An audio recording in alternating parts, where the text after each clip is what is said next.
Hi, it's Wendy Johnston from Keystone Elder Care Solutions.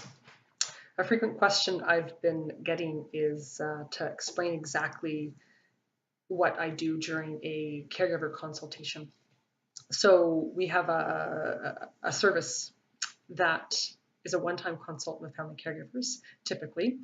And what it is it connects with those family caregivers to better educate them on how best to be a support to an aging parent or spouse or someone else they're caring for, how to navigate the healthcare system, how to help them prioritize some of the concerns and put in a plan or an action plan to give them a step-by-step process to follow.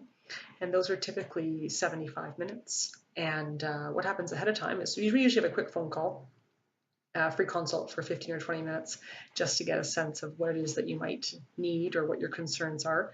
And I can help you decide if in fact a consultation would be helpful at this time, or sometimes there's things that you need to take care of ahead of time. So sometimes if a family member's in hospital or they've had a stroke or they've had some testing that's coming up, it's usually best to wait until that testing's finished or until you get some results back or until you have a better idea of how that person's going to recover from an illness or from a hospital stay. But after that, if we kind of determine that it's good for us to proceed, then what I'll do is I'll send you a client profile intake. And what it does is just ask you a series of questions about your current situation, your concerns, what kind of information or supports you think you might need, some general information about the person you're caring for, their abilities, whether or not they can make decisions on their own, whether or not they should be actually involved in this process. Sometimes it's good to have the elderly client involved. Sometimes it isn't. It really depends on that person's cognitive abilities. And then I ask about resources, and not just the financial resources, but also what what family resources are available. And then once I get that information, we set up a time. We can either Skype, we can do it over the telephone, or if you live locally, of course, we would do it in person.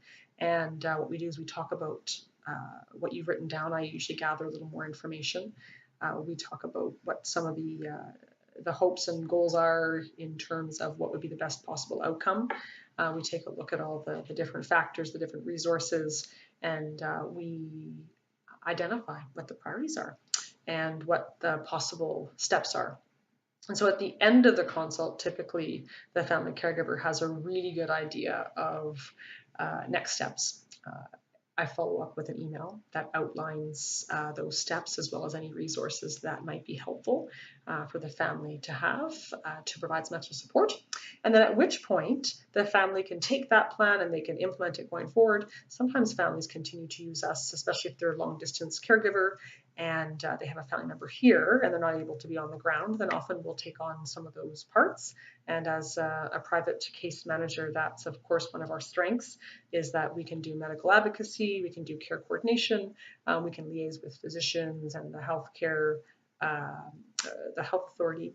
We can make sure if there's memory problems, we can set up some really good memory cues. We can do daily phone check-ins, we do weekly visits.